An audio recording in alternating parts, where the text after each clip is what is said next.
Por primera vez, Origen TV se enorgullece en presentar su top de mejores series de anime. En esta ocasión nos reunimos para hablar de mis 5 series favoritas del 2014, a mitad del 2015.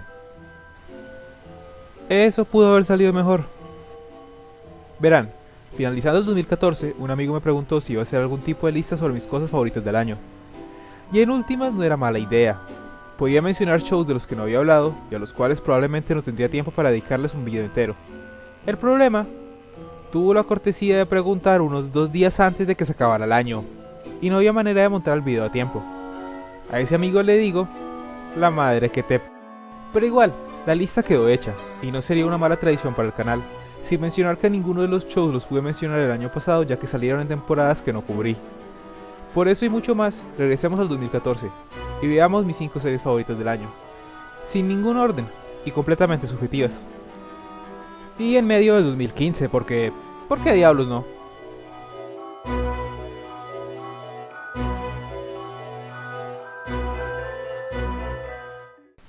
Noragami nos cuenta la historia de un dios en tiempos presentes, Yato. Un dios que, seamos directos, está arruinado. Su asistente lo abandonó, no tiene templo ni mucho menos donaciones, y realiza trabajos mundanos para mantenerse relevante, ya que estar presente en la memoria de los humanos es una de las principales prioridades de las divinidades. Desconociendo todo esto, Hiyori, un estudiante promedio, ve a Yato a punto de ser arrollado por un camión, y se abalanza sobre él para salvarlo. El asunto es que esto no solo era innecesario, sino inusual. La mayoría de personas no deberían ser capaces de ver a Yato a menos que él lo quiera, y tras su encuentro, Hiyori obtiene la habilidad de dejar su cuerpo y tornarse en fantasma. A ellos se junta Yukine, el nuevo asistente de Yato, que no está en esa posición por decisión propia, y a ciencia cierta apenas lo tolera. Y entre trabajos corrientes y apariciones de más alto talante, el trío tendrá ante sí una aventura que ninguno esperaba.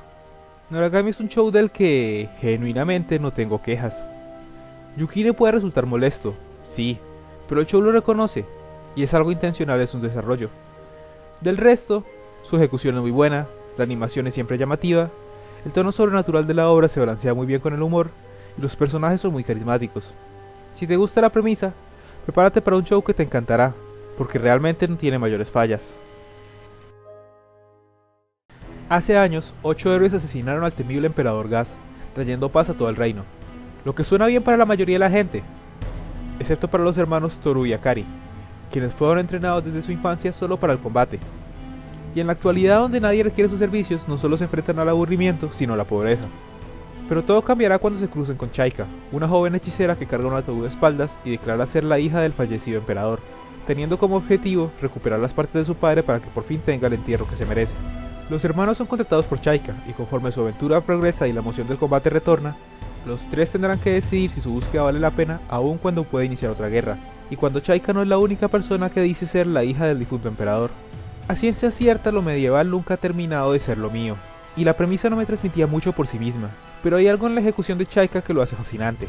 La literatura y por consecuencia el cine tienen un dicho: muestra, no cuentes. Esto significa que si puedes, usa las acciones para mostrar o definir las cosas, en lugar de solo describirlo todo mecánicamente. El anime parece tener cierta aversión con esta práctica. No le basta con mostrar una pelea, necesita que alguien la describa en detalle. Todo se repite. Una toma te muestra un personaje bello, pues que el narrador también lo describa. El anime de Chaika tiene un ritmo apresurado a comparación de las novelas o el manga, lo que significa que no tiene tiempo que perder, y por eso, en lugar de tener descripciones y exposición incómoda, la ley de mostrar y no contar está en constante uso. La animación muestra claramente el estilo de batalla de cada quien, sin necesidad de un narrador que lo describa. El funcionamiento de la magia se entiende con verla, y el mundo se construye con sus paisajes y no con el diálogo. Todo resulta en un show que sin necesidad de muchos ademanes tiene una ejecución brillante, se libra de los males de ritmo de muchos otros anime y se siente fresco. La historia es buena, y los personajes también, pero es lo bien contada que está lo que le da su lugar en esta lista. Es un show que no gasta minuto, y construye un mundo muy interesante. No soy de los que tiende a repetir shows, pero cada vez que menciono a Chaika me dan ganas de volverla a ver, y su estilo es algo que el anime tiende a hacerle falta. Hay una naturaleza algo contradictoria en mi relación con los shows de comedia. Soy muy laxo con ellos, la comedia en sí es subjetiva, y estoy menos inclinado a criticar una comedia que un drama, por ejemplo. Pero, el gran pero, es que nunca he entendido por qué las comedias tienden a sentir la necesidad de escupir drama en los últimos episodios. Y es algo que puede arruinar un show para mí. Algunos de mis anime de comedia favoritos llegaron a ese puesto por saber manejar inteligentemente la maldición dramática de los últimos episodios. D-Frag no la maneja inteligentemente, simplemente la ignora. Es un show hiperactivo que nunca se detiene por nada ni nadie. y esa es la razón de que esté aquí. Kazama, nuestro protagonista, se enorgullece de ser uno de los delincuentes de su colegio, pero su vida de inasistencia y libertad se acaba cuando se ve forzado a unirse al club de creación de juegos. Y con forzado me refiero a atado, secuestrado y chantajeado, porque nuestro querido delincuente no estaba preparado para un grupo de chicas tan locos como el del club. Difrag es en simples términos la clásica rutina de comedia del serio y el chistoso, solo que Kazama es el único serio en un mundo de psicóticas Looney Tunes que tratan todos los eventos de la vida como si se tratara de un videojuego. Y ese es el gran atractivo del show. Se asegura su comedia y nunca la suelta. Es una serie de chistes y escaramuzas rápidas que abordan todos los temas que se le ocurren y nunca se detiene a pensar las cosas. El drama y el silencio son conceptos alienígenas a este mundo. Nunca pasarás más de un minuto sin un chiste, y si el humor te gusta, terminarás haciendo abdominales de la risa. Difrag es una comedia y poco más que eso. Y como toda comedia, es subjetiva. Pero para los que se sientan a gusto con su tono, tendrán mucho que disfrutar. Build Fighters no inició en el 2014, pero sí terminó en él. Y ese es el principal elemento que usé para seleccionar los candidatos. Build Fighters es el Valhalla de Gundam. Es oficialmente el Valhalla de Gundam. Ok, un paso a la vez. Gundam Build Fighters es un show que se aleja de las tradiciones de la franquicia para retomar a un público más infantil, al menos en teoría, ignorando las guerras espaciales a favor de un torneo donde se pelean con figuritas de plástico, disponibles en todas las jugueterías del país. Colores y referencias pueden variar. Y así, el rol principal se divide entre Sei, un fanático de toda la franquicia de Gundam y excelente constructor de las famosas figuritas, pero sin mayor talento para el combate, y su misterioso amigo Reiji, quien carece de todo su conocimiento, y a decir verdad carece de todo sentido común, pero es increíblemente talentoso peleando, y su viaje juntos por dominar el campeonato. Es básicamente lo mismo que cualquier anime de inicios del 2000 sobre juguetes, pero la dualidad de Sei y Reiji representa perfectamente lo que hace espectacular a Build Fighters. Como Sei, Build Fighters desborda conocimiento de Gundam. Es una carta de amor, llena de referencias, chistes y cameos de todas las entradas del show, que le hace honor a toda su historia y tradición. Pero como Reiji, es algo completamente diferente. Sin tener los mismos límites de shows anteriores, se atreve a hacer cosas nuevas. Al no haber riesgo humano, las batallas pueden ser mucho más brutales y largas. Sin los límites tecnológicos se pueden hacer cosas más ridículas, y ambas partes se pueden disfrutar conozcas o no de Gundam. Todo se cierra con un buen elenco, historias entretenidas y humor bien llevado para crear un show que supera lo que se espera de la clásica propaganda de juguetes e incluso lo que se espera de Gundam. Build Fighters es básicamente cuando jugabas con tus figuras de la infancia, pero en anime, y tengas 10 o 40 te hará sentir como un niño al menos por un instante. En Gekkan Shoujo no Saki-kun iniciamos con la escena más cliché en la historia del anime romance. Esta adorable colegiala de nombre Sakura se encuentra en el salón de clases con su verdadero amor, que realmente no conoce pero por alguna razón adora. En pleno atardecer, mientras sus sentimientos llegan a la cúspide, nuestra bella heroína se prepara para declarar todos sus sentimientos con la fluidez del río Aqueronte. El asunto es que ni Sakura ni Nosaki, el objeto de sus afectos, son particularmente dotados en los asuntos sociales. Y en medio de los nervios y la confusión, Nosaki malentiende y queda convencido de que Sakura es una seguidora de su manga, lo que lo lleva a convertirla en su asistente. Zip.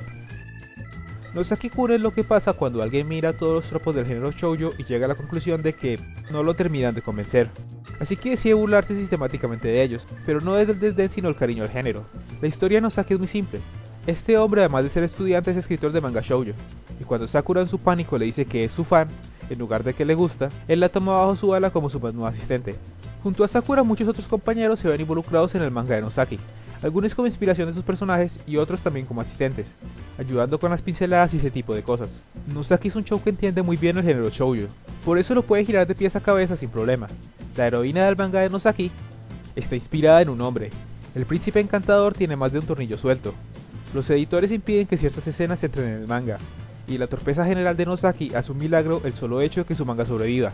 Escribir a Nosaki resulta complicado, pero de la manera más sencilla, es un anime sobre anime, que se burla de la mayoría de clichés a los que estamos tan acostumbrados, introduce un elenco genial, y logra a pesar de todo esto ser una serie que apele aún a los que no son fanáticos del género. Cada episodio está cargado de escenas brillantes, y honestamente, es un show que recomiendo casi a ciegas. Con solo 12 episodios y una cantidad y originalidad increíble con todos sus chistes, es bastante difícil encontrar a alguien que no le guste. Y esos son mis 5 animes favoritos del 2014. 2 comedias, 2 fantasías y como no, el mecha obligatorio, porque sin mecha no hay vida. No hay vida. Con algo de suerte, el video del 2015 salga más a tiempo, tal vez alrededor del 2018, o podríamos hacer uno del 2013, que saldría en el 2016.